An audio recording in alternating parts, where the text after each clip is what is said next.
손혜영 팀장하고 저 이혼했다고. Kali ini Minat akan membahas drama Korea yang berjudul No Gain, No Love.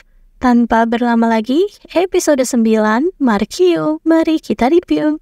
Ji-uk dan Hae-young sedang beberes kamarnya. Ji-uk pun mengorek informasi tentang ayah Hae-young. Tapi dengan tegas Hae-young berkata pembahasan itu dilarang di rumahnya. Sementara itu, Kyo-hyun dan Ha-jun bermain sepak bola dengan anak-anak di panti. Diam-diam Jaeon ada di sana memperhatikan Kyo-hyun dan keberadaannya ketahuan juga. Di luar dugaan, Jaeon langsung bertanya apa Kyo-hyun menyukainya. Hal ini karena dalam benak Jaeon banyak pertanyaan tentang Kyo-hyun yang masih membaca novelnya sampai akhir. Dan ternyata Gayung bersambut, Kyo-hyun juga memang menyukai Jaeon. Sejenak Jaeon tertegun karena ia merasakan hal mustahil, yaitu jatuh cinta pada musuhnya seperti di dalam novel. Tapi Jaeon menarik garis, meski saling menyukai mereka bukanlah apa-apa. Kyo-hyun pun meminta penjelasan dengan memanggil Jaeon dengan nama penanya. Tapi tiba-tiba Ha-jun datang. Bingung dengan situasi, Kyo-hyun langsung membawa Jaeon dari tempat itu dan mengantarkannya pulang. Dan lagi mau mesra-mesraan, tiba-tiba Kyo-hyun datang dengan murka. Karena tadi ia diberitahu oleh ibu. Bertanya apakah benar Ji-uk adalah anak haram ayahnya. Dengan tegas Ji-uk mengatakan jika ia dibesarkan tanpa ayah. Kyo-hyun murka sekali, tak akan biarkan Ji-uk mengambil posisinya. Lalu memecat Ji-uk dan Hae-young sekaligus. Kyo-hyun lalu berniat murka juga pada ayah, tapi ternyata ibu sudah murka duluan. Merusak semua tanaman kesayangannya ayah sampai ayah bertekuk lutut.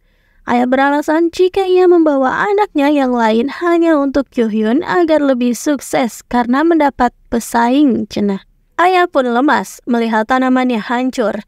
Ibu lalu menyuruh Kyo-hyun untuk memanfaatkan istri Ji-uk, juga mengirim Ji-uk ke luar negeri seperti ibunya. Dan bukannya kecewa dipecat, tapi ternyata Hae-young bersemangat.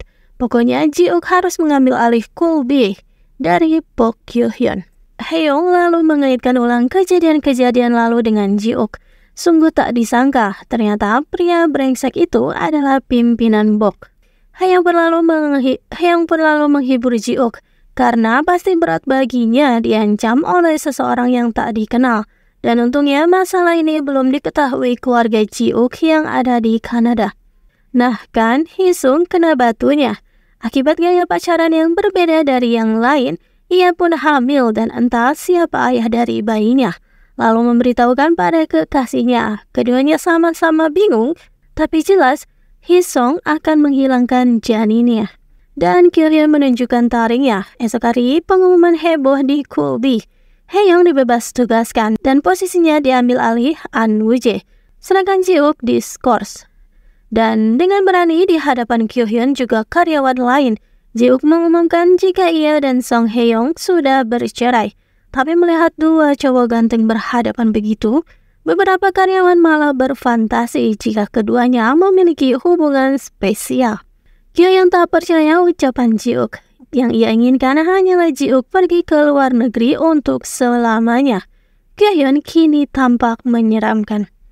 Sedangkan suasana di ruangan pun tak kalah riuhnya. Ponsel masing-masing tim Hae-young banyak berbunyi.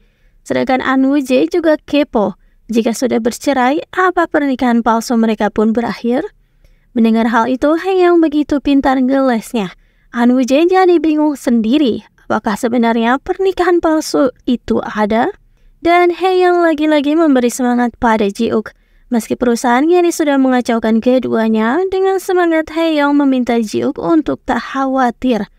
Ia akan bekerja di pesaing Kulbi dan menghancurkan Kyo-hyun. Dan mereka pun bersenang-senang bermain gelembung sabun. Sedangkan An Woo-jae tak suka dengan posisi barunya karena orang-orang jadi mengira ia telah memanfaatkan Hae-young untuk naik pangkat. Apakah ini perbuatan Yilin juga? Tapi Yilin mengaku tak tahu apapun dan dituduh begitu, Yilin lalu membuka kartunya. Sebetulnya yang suaminya itu khawatirkan pendapat orang lain atau Hae-young mantan pacarnya. Woo-jae langsung kicap gelagapan. Dan hari-hari pun berlalu.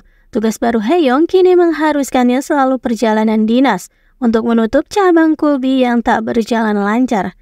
Biasanya sendiri, tapi kali ini Ji-uk menemani.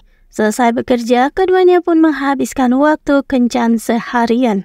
Sementara itu, Jaeon seperti diburu seseorang. Ia segera mencari rumah untuk pindah. Lalu tak lama Ha-jun menghubunginya ingin bertemu. Dan disinilah mereka saling meminta maaf karena yang satu berbohong menulis novel anak-anak, sedang yang satu karena komentar kebenciannya, dan akhirnya mereka pun berbaikan lagi. Tak lama ada seseorang yang menelpon Jaeon, tertulis di kontak itu penghilang nyawa. Dan Haeyoung pun mendadak melo karena memikirkan ibunya. Begitu ayah meninggal, Haeyoung ternyata segera pergi meninggalkan rumah dan ibu sendirian. Dan Jaeon pun ketakutan karena sepertinya ayah penjahatnya telah mengetahui rumah itu. Di tempat lain, Haeyoung mendapatkan pemberitahuan jika ayahnya Jaeon sudah keluar dari penjara. Buru-buru pergi mencari Jaeon dan melihat Jaeon ketakutan. Dan ia pun melihat Jaeon ketakutan sedang dipeluk oleh seorang pria. Ji-uk pun segera menarik pria itu hendak menghajarnya. Tapi ternyata laki-laki itu adalah si Fok Yu. Dan episode 9 pun berakhir di situ.